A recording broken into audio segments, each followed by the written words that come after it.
At 07:03 hours on September 19, 1944, Staff Sergeant Lafayette stood beside his Sherman tank at a staging area near Caen, Germany, watching his crew prepare for what would become his final mission. The morning air was cold, carrying the smell of diesel fuel and damp earth. Around Poole, dozens of other Sherman tanks sat in formation, their crews running through pre-combat checks. Engines coughed to life one by one, filling the staging area with mechanical thunder. The ground trembled under 33-ton steel machines preparing for battle. Poole was 25 years old, 81 days in combat, 12 confirmed tank kills. The German defenders had fortified the Siegfried Line with Panthers, Tigers, and hidden anti-tank guns. Poole's unit would be pushing straight into them. Intelligence reports estimated at least 2 Panther companies defending the approaches to Muster Bush. P had been commanding Sherman tanks for 3 months. He knew the tank inside and out. Medium tank 33 tons fully loaded 5-man crew powered by a Continental Arn 975 radial engine producing 350 horsepower. The M4A1 model with the 76mm gun, maximum speed of 30 miles per hour on roads, 20 across country. The Sherman had one fatal problem that was killing American tank crews every day. It couldn't penetrate a Panther or Tiger from the front. The Panther weighed 45 tons, mounted a 75mm high-velocity cannon that could penetrate a Sherman's armor at 2,000 yards. Its frontal armor was 80mm thick, sloped at 55. A Sherman 76mm gun needed to be within 300 yards to penetrate a Panther's side armor. The Tiger was even worse. 56 tons, 88mm gun, frontal armor up to 120mm thick. A Tiger could destroy a Sherman from 2,500 YD. A Sherman couldn't penetrate a Tiger's front armor at any practical combat range. American doctrine said Sherman crews should never engage German heavy armor hidden. Use speed, use numbers, flank them, hit the sides and rear. The 3rd Armored Division had lost heavy numbers of tanks in Normandy. Most were destroyed by German tanks that outranged them. P had watched tank commanders die following conventional tactics. The doctrine assumed Sherman crews would have time to maneuver, space to flank, support from artillery. In reality, combat was faster, closer, more chaotic. German crews exploited every hesitation. Poole developed a different approach. He drilled his crew constantly. Driver drills, gunner drills, loader drills. He timed everything.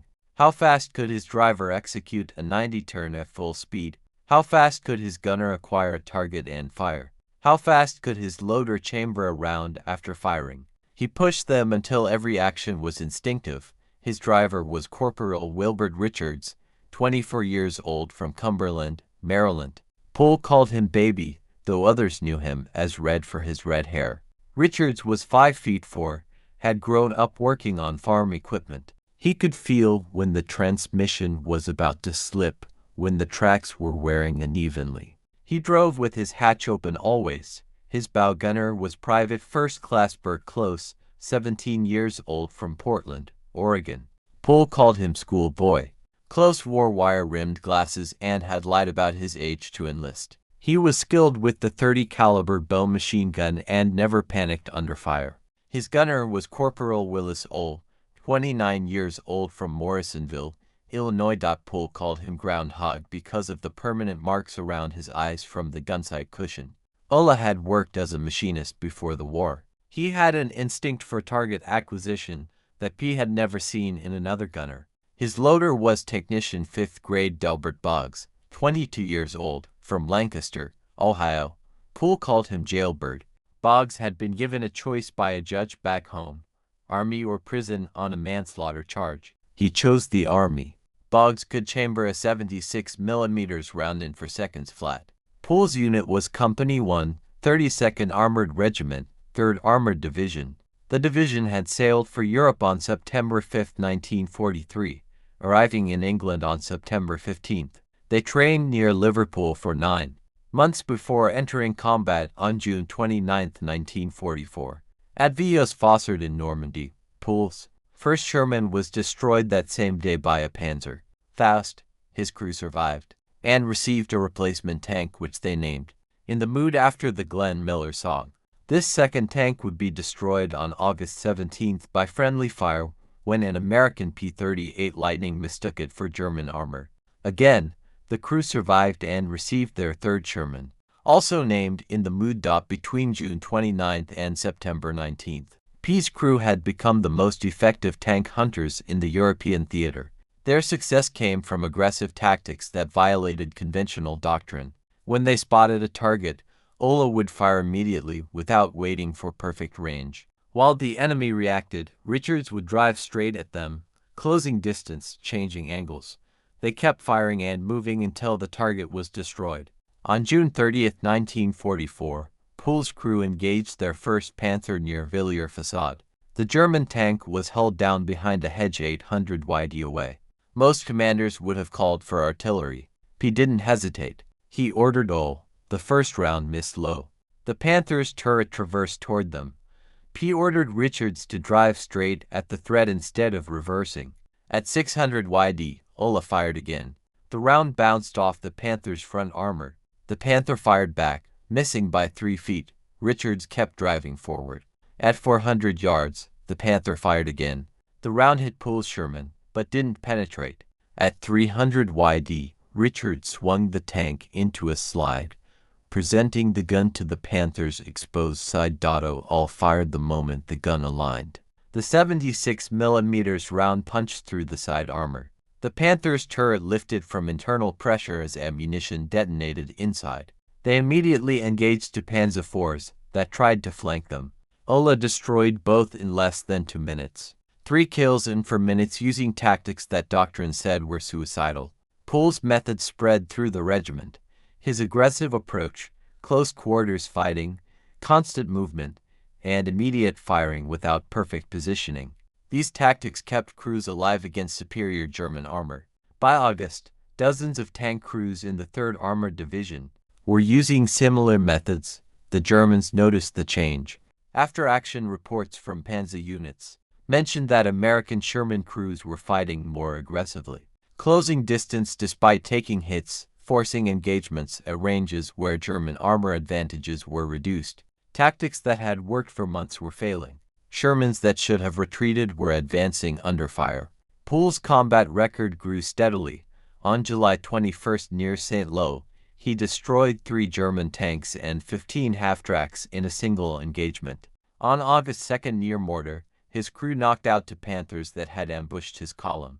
On August 29th, P led an attack that destroyed multiple German positions, earning him the Distinguished Service Cross. By early September, P had destroyed 12 tanks and 246 other armored vehicles.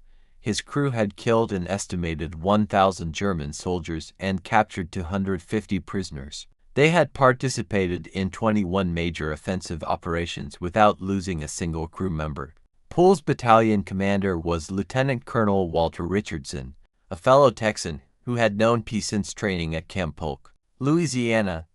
Richardson recognized P's exceptional abilities and often assigned him to lead columns despite P being a sergeant rather than an officer. P had refused promotion to maintain direct command of his tank. On September 17th, orders arrived for P and his crew to rotate back to the United States for a war bond tour. After 81 days of continuous combat, they would return home to help raise money for the war effort. The tour was scheduled to begin in early October, but first they had one more mission. On September 19th, P's unit was assigned to penetrate the Siegfried Line near Musterbusch, Germany. Richardson specifically ordered P not to take point position that day. He wanted P's crew to survive their last mission. Pool acknowledged the order and the mood would serve as a flank guard instead of spearhead. The attack began at 0730. The advance went smoothly for 20 minutes. Then everything went wrong. Pool's regular loader, Del Boggs, had been sent to the rear for a medical check in preparation for the rotation home. His replacement was Private First Class Paul Kenneth King, 20 years old, from Anderson County, Tennessee. King was inexperienced and hadn't trained with the crew. Paul spotted a hidden anti-tank position near a damaged house. He identified it as an 88 mm gun, one of the deadliest German weapons. He called out the target. Oller reported ready to fire. P gave the command. King tried to chamber a round but fumbled it. The round jammed in the breech. Oller couldn't fire. P saw the German gun crew elevating their weapon. He shouted for Richards to reverse. The Sherman started backing up. Too late. The 88 fired. The round hit in the Moods turret at 300 yards. The armor-piercing shell punched through, passed between Poole and Oller, and detonated inside. Poole was blown out of the commander's hatch by the blast. He hit the ground 15 feet from the tank, his right leg nearly severed by shrapnel. He grabbed a morphine syringe from his first aid pouch and injected himself. The pain was overwhelming. He tried to cut away the destroyed portion of his leg with his pocket knife. Medics reached him within minutes. They stopped him from completing the amputation, applied tourniquets, gave him more morphine. The crew pulled Richards and Close from the burning Sherman. Both survived with minor injuries. Oller was critically wounded with shrapnel through his left leg. King was killed instantly. P was evacuated to a field hospital where doctors amputated his right leg 8 in above the knee. Oller spent 14 months in hospitals, underwent 6 surgeries, and was discharged on February 15, 1946 with a permanent leg brace. Richards and Close continued with the 3rd Armored Division and survived the war. Lafayette Greenpool was born on July 23, 1919 in Odom, Texas. He had a twin brother named John Thomas who served in the Navy during the war. P graduated from high school in Taft, Texas in 1938. He attended Texas College of Arts and Industries for 1 year studying engineering. Before the war, P was an accomplished amateur boxer. He won the sectional 165 crown in New Orleans and competed in Golden Gloves tournaments during training in England. He had an exhibition match with heavyweight champion Joe Louis. P won all 41 matches he fought in the Army. P enlisted on June 14, 1941. He trained with the 3rd Armored Division at Camp Polk, Louisiana, and deployed to England in September 1943. His combat career lasted exactly 81 days from June 29 to September 19, 1944. P received the Distinguished Service Cross, the Legion of Merit, the Silver Star, the Purple Heart, the Belgian Führer, and the French Legion of Honor. He was twice nominated for the Medal of Honor. The first nomination's paperwork was reportedly lost. The second was denied because authorities determined his success was a crew effort rather than individual action. After the war, P was discharged in June 1946. He returned to Texas and opened a filling station in Sinton. He struggled to adjust to civilian life. In July 1948, he was allowed to re-enlist as one of 7 amputees recalled for their technical skills. He served as an automotive instructor with the 3rd Armored Division at Fort Knox. KNTUCKYP retired on September 19, 1960. Exactly 16 years after being wounded as Chief Warrant Officer from Fort Sam Houston, Texas. He died in his sleep on May 30, 1991 at age 71. He was buried in Texas in 1993.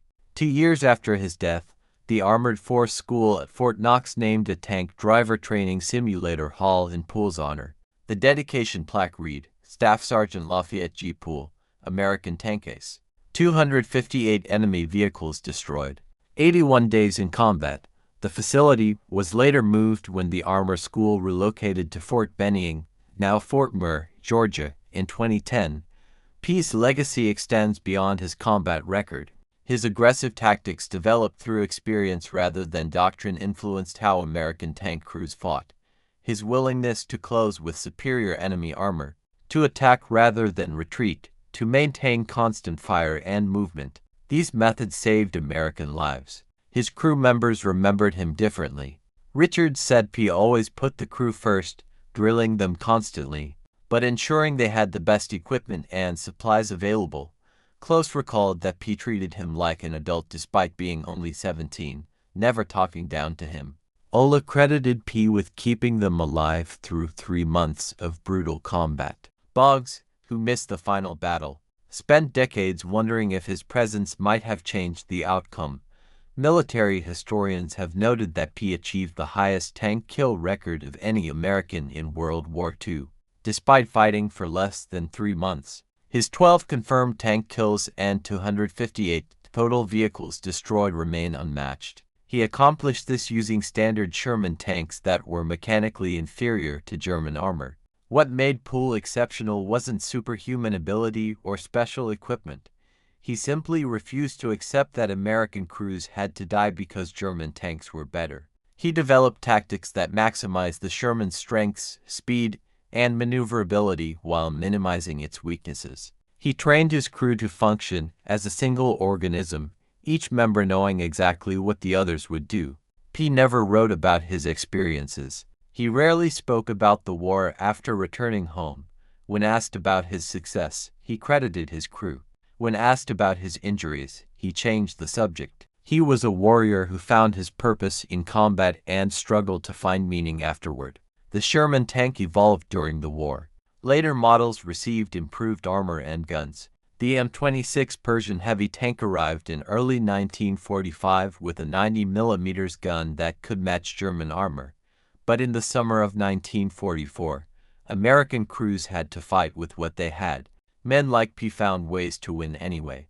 Combat creates its own mathematics. Statistics say Sherman couldn't defeat a Panther in frontal engagement. Poole proved statistics wrong 12 times. Doctrine said to avoid close combat with German heavy tanks. Poole charged them anyway and lived while others who followed doctrine died. War rewards aggression and punishes hesitation. Poole understood this instinctively. His story demonstrates how innovation happens in combat, not through committees or studies, but through individuals who face problems directly and find solutions. Poole's tactics weren't approved by high command or taught in training schools. They emerged from necessity, spread through example, and saved lives through application. Today, Poole's name appears in military histories and tank warfare studies. The 3rd Armored Division Association maintains records of his achievements. Veterans who served with him share stories at reunions, but these remembrances capture only fragments of who he was. Lafayette Poole was a young man from Texas who became the best tank killer America produced in World War II. He fought for 81 days, destroyed 258 enemy vehicles, and lost his leg, ensuring his crew survived their final battle. He spent the rest of his life living quietly, working with machines, rarely discussing what he'd done. That's how heroes actually are. Not larger-than-life figures from Hollywood, but regular people who do extraordinary things when circumstances demand it. Poole didn't fight for glory or medals. He fought to keep his crew alive and complete the mission. Everything else was secondary. If you found this story as compelling as we did, please take a moment to like this video. It helps us share more forgotten stories from the Second World War.